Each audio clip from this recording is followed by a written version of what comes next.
자, 오늘은 이제 나다나엘의 성품에 대한 말씀을 드리려고 하는데, 어제는 뭐에 대해서 말씀드렸죠? 어제 말씀드린 나다나엘을 설명하면서 무화과 나무, 무화과에 대한 말씀드렸죠. 오늘은 이제 46절을 보니까 나다나엘이 가로되 나사렛에서 무슨 선한 것이 날 수 있느냐? 빌립이 가로되 와보라 하니 이 말씀 중에 뭐가 나오죠? 맨 먼저 나사렛 나오고 나사렛. 근데 우리가 예수를 오래 믿어도요, 나사렛 예수 그리스도, 주 예수 그리스도 이거를 분간 못하고 다는 사람이 엄청 많다는 얘기죠. 왜냐면은 어느 때 성경에서 나사렛 예수 그리스도를 설명하고 어느 때부터 주 예수 그리스도를 설명하느냐, 이거를 분간을 해야 되는데 이건 분간을 못해요. 나사렛이면 나사렛? 아니, 왜 예수님이 마태복음 2장 23절에 나사렛이란 동네에 와서 사니 이는 선지자로 하신 말씀에 나사렛 사람이라 칭하리라 하심을 이루려 함이었잖아요. 그러면 왜 나사렛이라고 하냐는 거죠. 예수님이 나사렛에서 태어났나요? 아니잖아요.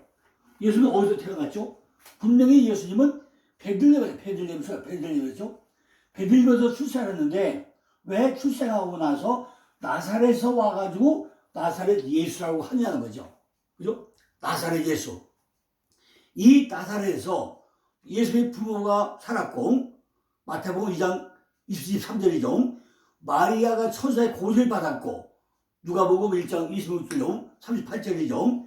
마리아가 정혼한 요셉과 함께 나사렛에서 베들레헴으로 호적하러 갔고, 누가복음 2장 4절 5절이고, 예수님이 태어나고 다시 나사렛 돌아왔다가 이렇게 설명을 합니다. 그럼 나사렛이 뭔지 우리가 알아야 돼요. 나사렛은요, 나자렛. 이게 뭐죠?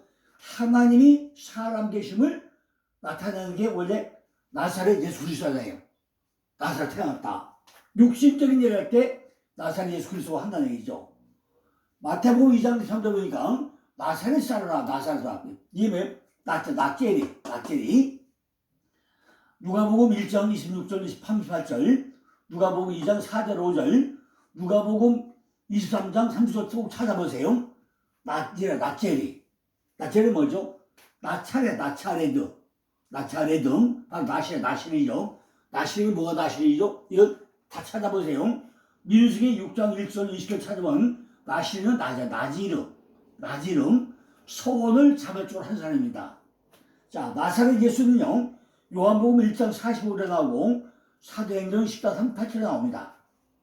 그런데 이스라엘 대표적인 나무가 뭐냐면 감람나무인데 이걸 올리브나무라고 하죠. 호세아 14장 6절, 예레미야 11장 6절, 사사기 9장 8절에 보면 감람나무가 나오는데, 감람나무는요, 이 밑에서 나무가 자라가지고 이 가지, 줄기에서 여기 맺혀있죠. 줄기 자른 것이 호테르 뭐죠? 무기예요.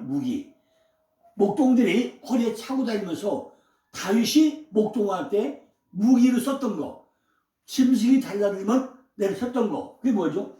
이 무기가 나무 잘라가지고 여기서 나무 틈물 속에 나무가 만났던 자리, 여기 무쇠이죠. 우리가 보면 실제 보면 골프차 마냥 이 뭉텅이로 된 거, 이거 잘라가지고 한 60cm 정도, 이거를 왜 무기.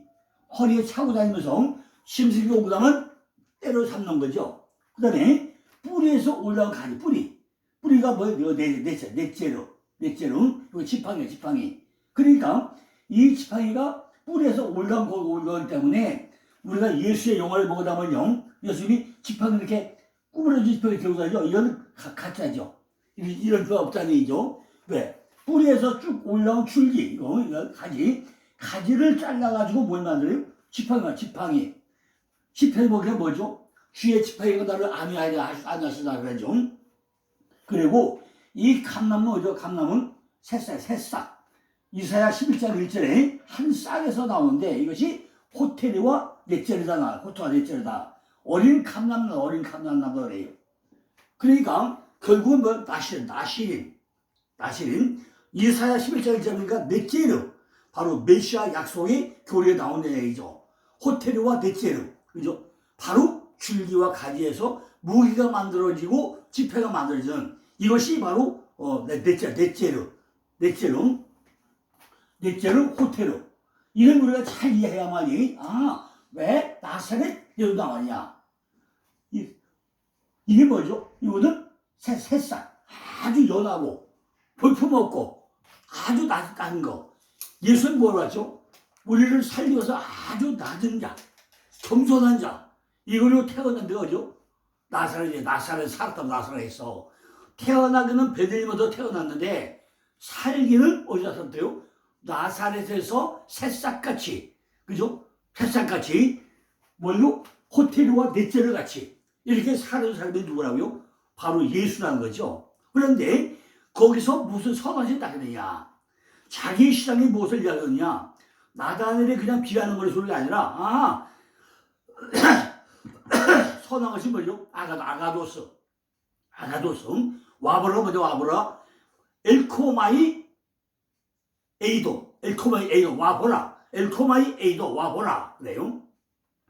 그러니까 나다나엘의 마음속에는 항상 선한 마음을 가지고 있다는 거죠. 무슨 나사렛에서 새싹 같은 그 작은 곳에서 나시린 같은 곳에서 그죠? 무슨 선악이 나겠냐면 내 마음속에는 선한 것이 있기 때문에 나는 그곳에서 선한 것을 바라겠다 이런 말씀을 하고 있다는 것입니다.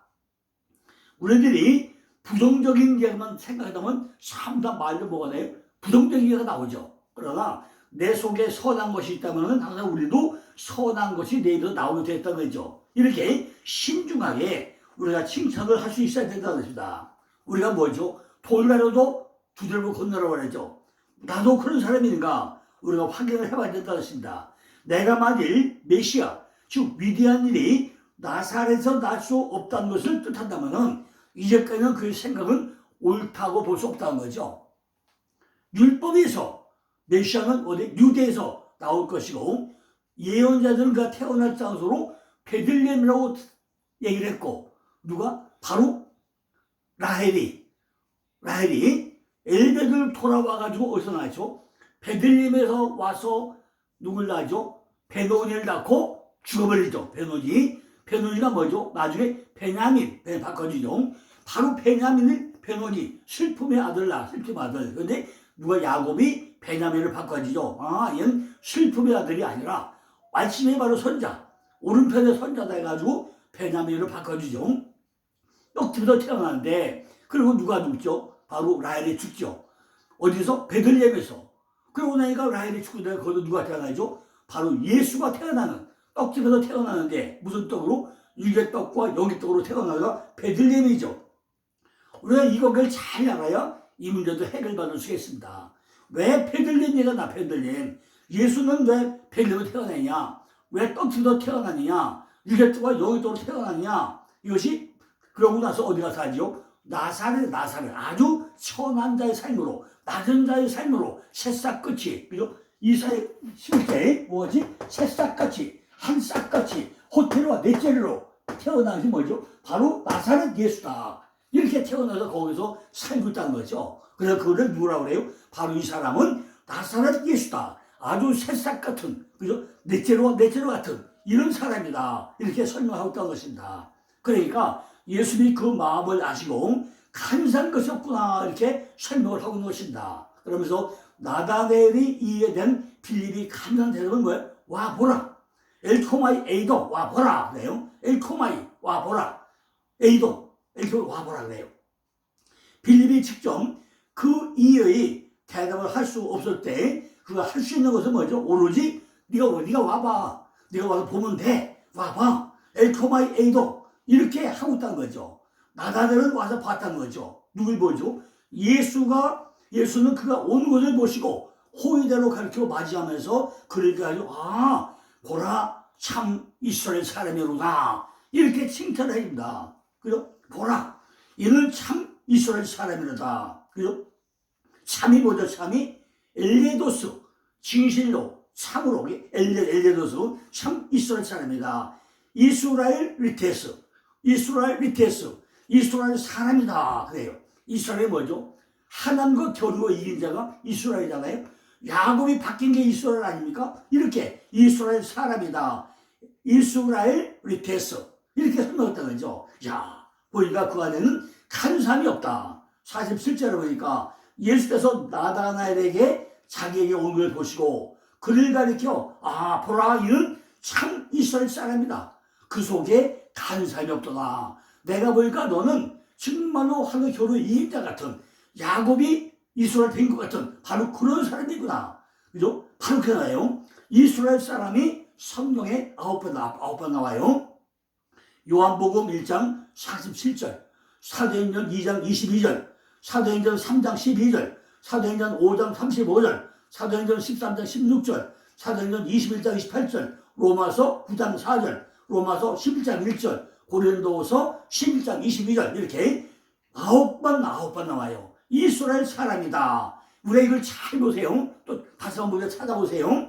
요한복음 1장 47절, 사도행전 2장 22절, 사도행전 3장 12절, 사도행전 5장 35절, 사도행전 13장 16절, 사도행전 21장 28절, 로마서 9장 4절, 로마서 11장 1절, 고린도서 11장 22절 이렇게 9번이나 뭐가 나와요? 이스라엘 사람들아. 이렇게 설명한다고. 이스라엘 사람들아. 그러니까 이스라엘 사람들이 전부 다 구원받았나요? 전부 다 이렇게 하나님과 함께 다 됩니까? 아니잖아요. 그런데 9번이나 이렇게 이스라엘 사람들아 하고 설명했다는 거죠. 자, 이는 참 이스라엘 사람들이다. 엘레도스 이스라엘 리테스 이렇게 하고 있다는 거죠. 예수께서 얼마나 딱 보기 선한 마음에 보였으면은 이는 참 이스라엘 사람들라는 말을 했겠나 그죠. 보라, 참 이는 이스라엘 사람이로다 그래요. 명목상 이스라엘 전체가 이스라엘 사람인데 그 중에 선별적으로 골라내줄 일밖에 없는 이런 사람이 있다는 거죠. 우리가 전부 다 예수 믿는 사람인데 우리가 정말로 전체가 다 신앙입니까? 아니잖아요. 우리 교회만 해도요 성도가 10,000명이다. 10,000명.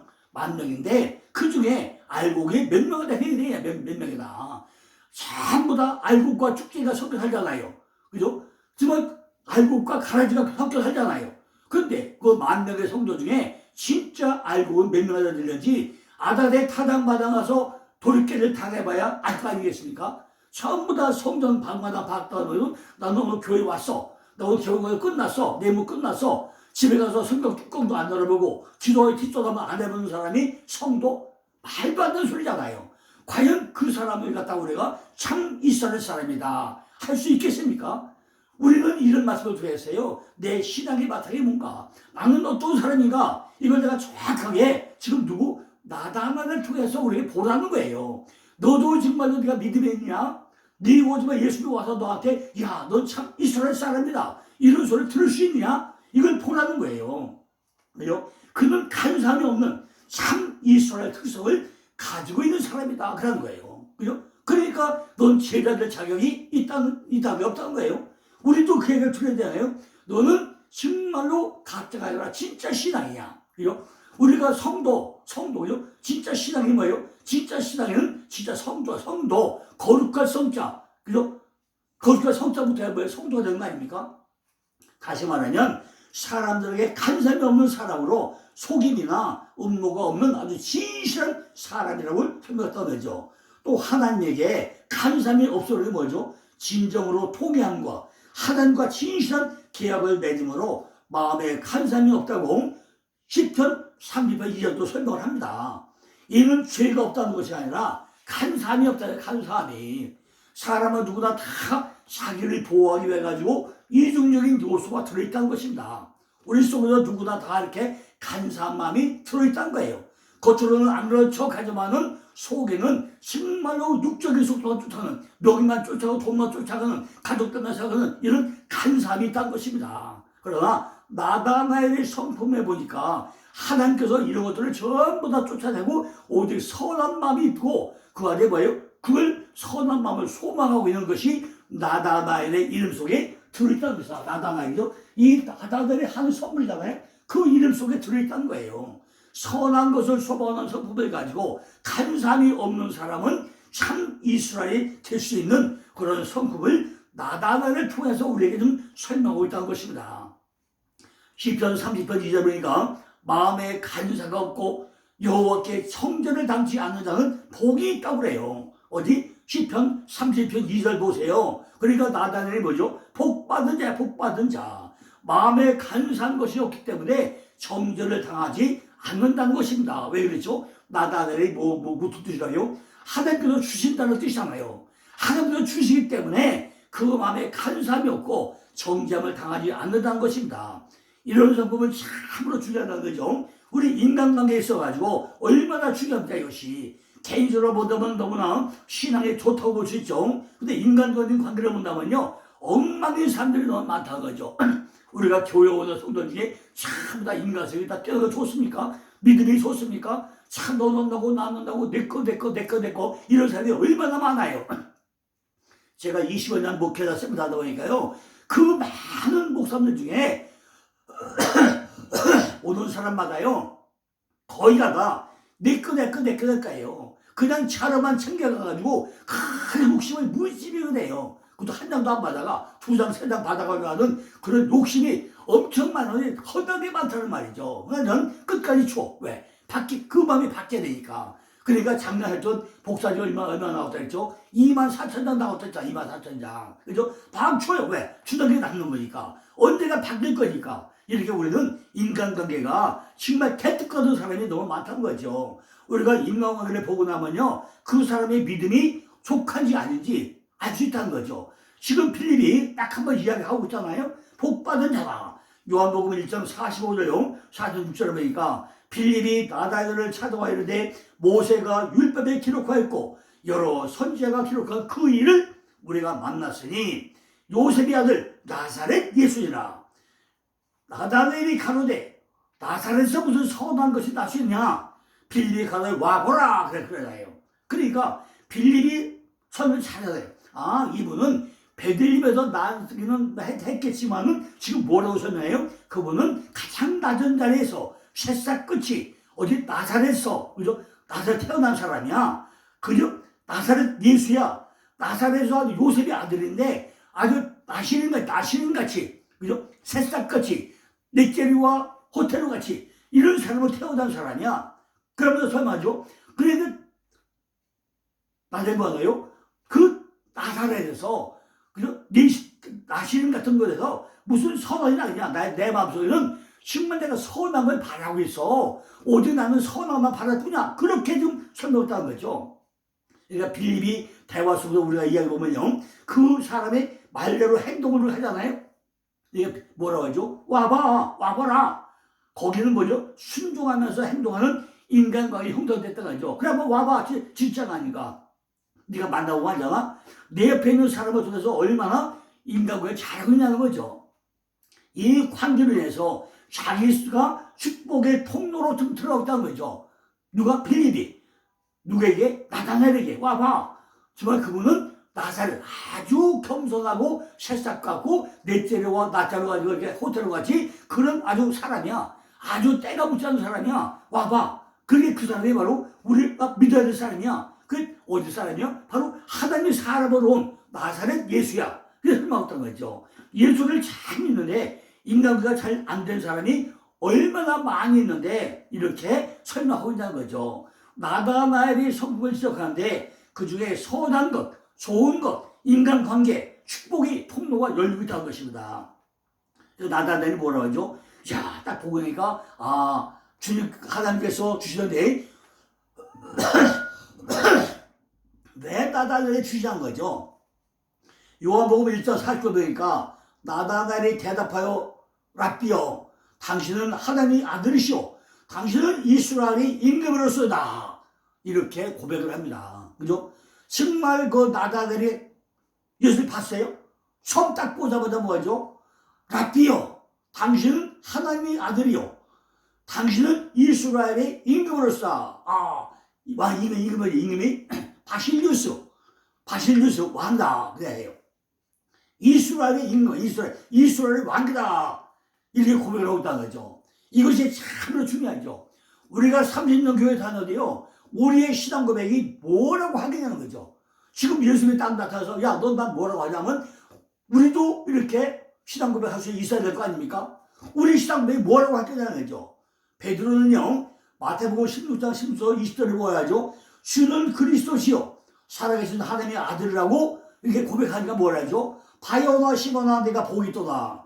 이를 내게 알게 하는 혈육이 아니요 하늘에 계신 내 아버지시라. 또 내가 내게 이르니 너는 베드로라. 내가 이 반석 위에 내 교회를 세우리니 음부의 권세가 이기지 못하리라. 내가 천국 열쇠를 내게 주리니 내가 땅에서 무엇을 내면 하늘에서 맬 것이요 내가 땅에서 무엇을 풀면 하늘에서 풀리리라 하시고 이에 제자를 경계하사 자기가 그리스도인 것을 아무도 이르지 말라고 설명했다는 거죠. 이렇게 베드로는 뭐죠?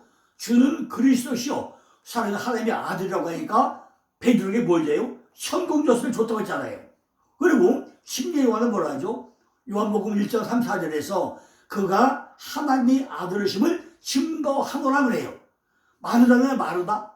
요한복음 11장 17절 가로되 주여 그러하다. 주는 그리스도시요 세상에 오시는 하나님의 아들이신 줄 내가 믿나이다 그래요. 또 도마, 그 칼도마, 도마는 뭐라 하죠? 요한복음 20장 18절에서 나의 주시며 나의 하나님이라고 그래요. 또 뭐라 하죠? 요한은 뭐라 하죠? 요한복음 20장 31절에서 오직 이것을 기록하면 너희로 예수께서 하나님의 아들 그리스도이심을 믿게 하려 하며 너희로 믿고 그 이름을 힘입어 생명 얻게 하느라 이렇게 설명하죠. 또 예수님 자신도 뭐라고 하죠? 요한복음 10장 36절에서 나는 하나님의 아들이라고 고백을 하고 있다는 거죠. 이처럼 우리들도 정말로 주님이 나한테 부를 때 떳떳하게 당당하게 우리도 신앙 고백을 해야 되는데 그냥 교회만 왔다 갔다 하니 무슨 신앙 고백이 뭐라고 나오고 있습니까? 그죠? 내 아버지입니다. 그렇게 뭐라고 할까요?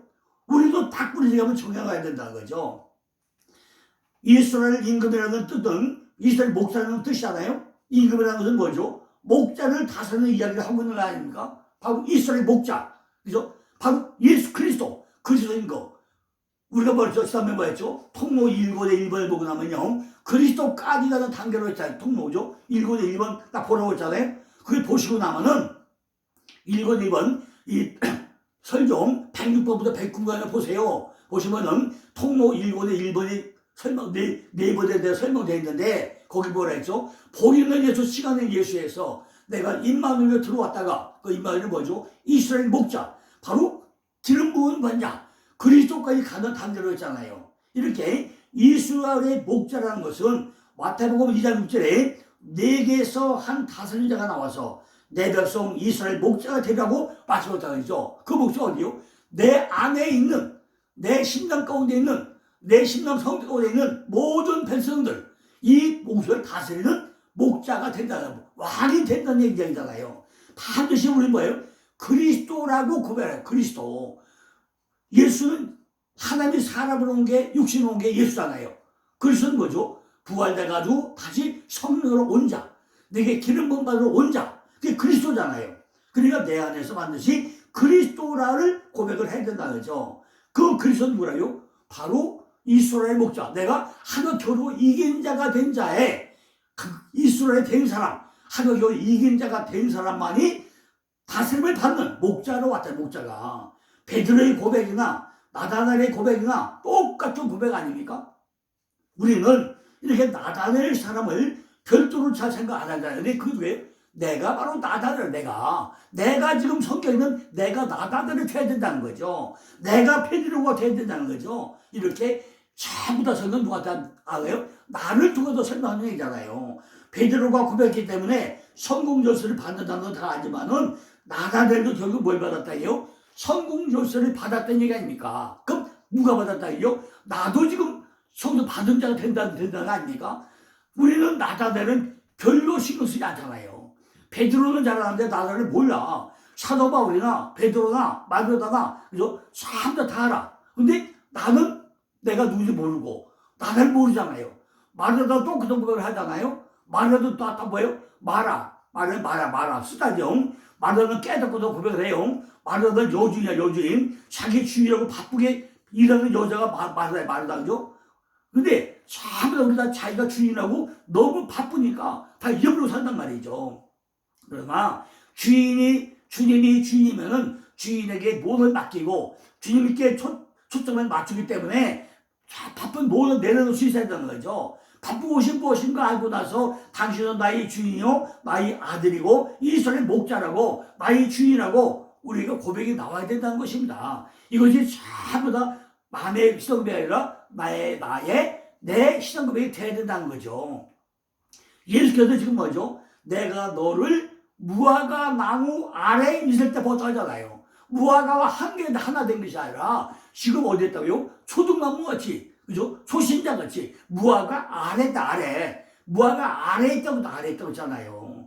이처럼 나다들의 시선고백이 너무 중요하다는 거죠. 무화과들이 만남을 해서 만남.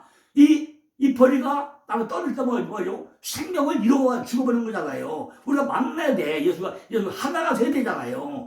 내가 너를 무화과 아래에서 봤다고 하잖아요. 이걸 알아듣고 지금 뭐죠? 신앙을 하고 있다는 거죠. 나다달의 신앙수준이 초등학문 수준이고 성품은 선하지만은 주님과 이야기할 때 이제야 알아들었기 때문에 드디어 신앙을 하고 있다는 것입니다. 로마서 14절은 뭐죠? 사람이 입으로 믿어 의에 이르고 입으로 신하여 구원에 이른다고 했잖아요. 나다달도 지금 뭐죠? 마음으로 믿어가지고 입으로 신했기 때문에 구원을 얻고 있다는 것입니다. 그죠? 우리가 구원이라고 하니까 다른 것이 아니고 바로 신앙 고백이 내 구원이라는 것입니다. 신앙 고백이 내 마음의 믿음 때문에 내가 의에 이르고 그 의를 입으로 신했기 때문에 이게 그리스도 그분이 내 주인이다. 이렇게 내 안에 들어와야 된다는 거죠. 하나님께서 우리를 만나주실 때 열매를 맺게 해주려고 했는데 이걸 놓쳐버리면은 열매를 맺지 못한 것과 뭐가 다 다르겠어요. 내 안에 시장에 열매가 없으면 그 무화과 나무가 무슨 소용이 있어요. 무화과는 나무는요, 나무인데 나무 같지도 않고 기둥도 안 되고 손가락도 안 되고 땔감도 안 되는 하찮은 나무. 그러나 뭐죠? 아름답고 맛있는 열매를 맺는 게 무화과 아닙니까? 신앙의 마지막은 열매 아닙니까? 근데 이 하찮은 나무가 열매를 못 맺으면은 그게 무화과 나무라는 거죠. 무화과의 목적은 뭐죠? 맛있는 열매를 맺는 거 아닙니까? 그럼 나도 뭐죠? 나도 무화과같이 못한 하찮은 사람이지만은 내가 신앙의 열매를 잘 맺어가지고 정말 맛있고 달콤한 열매를 맺으면은 하나님이 야, 내 열매가 맛있구나 이렇게 칭찬받을 거 아니냐는 거죠. 이 통로를 놓쳐버리면은 열매를 맺지 못한다는 것입니다. 마태복음 21장 19절을 보니까 길가에서 한 무화과 나무를 모시고 그리로 가서 잎사귀밖에 아무도 얻지 못하시고 나무에 이르시되 이제부터 영원토록 내게 열매를 맺지 못하리라. 그러니까 무화과 나무가 곧 말라버렸다고 하잖아요. 열매를 맺지 못하면 뭐죠? 입만 무성해가지고 옷만 번지르고 해가지고 겉옷만 팍 해가지고 율법의 상태에 있는 사람이 무슨 열매를 맺겠어요. 그죠? 어떤 권사님이요 토요일날 밤 새서 하나님 내가 내 교회 가서 은혜 받게 해서 기도를 빡세게 했다는 거죠. 근데 주일날 교회 가서는 뭐죠? 깜빡 설교 시간에 계속 설교했다가 끝나고 나니까 안 해! 하고 나온다는 거죠. 그러면 설교를 들었을까요? 못 들었을까요? 나가려고 시험을 할 수 있을까요? 그러니까 은혜 받게 해달라고 토요일날 밤새서 기도해가지고 진짜 주일날 교회 가서는 빼꼼자 잠만 자다 오면은 무슨 은혜를 받겠다는 거죠. 이것이 거기서 시험에 나오게 되는 거죠. 똑같은 얘기지 않습니까? 요한복음 1장 3절 보니까 나도 그를 알지 못하니 나를 보내어 물로 침례를 주라 하신 그이가 나에게 말씀하시되 성령이 내려서 누구 위에든지 머무는 것을 보고는 그가 성령으로 침례 주인 줄 알라 하시기에 지금 예수님이 침례받는 장면 가운데 예수님에게만 성령이 임한 것이 아니라 요한으로 하여금 그것을 보게 하는 장면도 나타나고 있다는 것입니다. 그래서 요한이 성령 침례 베푸는 한 현장을 본 증인이 된다는 거죠. 예수님이 당연히 하나님의 아들이고 성령 침례, 그죠? 어디는 것은 당연한 이야기지만은 성령 침례 받는 것을 요한으로 하여금 목적으로 하게 한다는 것입니다. 우리도 예수님의 현장을 봐야 될 거 아닙니까? 오늘 여기서도 나다나엘의 고백을 통해서 뭘 우리에게 하라는 얘기죠? 나다나엘이 휘장 고백을 했기 때문에 성령 침례가 일어난다는 것입니다. 우리도 개인적인 주변이죠. 내 입술에서 뭐가 나와야 돼요? 내 나름대로의 신앙 고백이 터져 나와야 된다는 것입니다. 그죠? 성령 침례를 받아야 된다는 거죠. 누구에게? 나다나엘이 한 내용과 똑같은 거죠. 지금과 똑같이 내려와서 설명하는데 나만 나다나엘을 등장시키는 뿐이라는 거죠.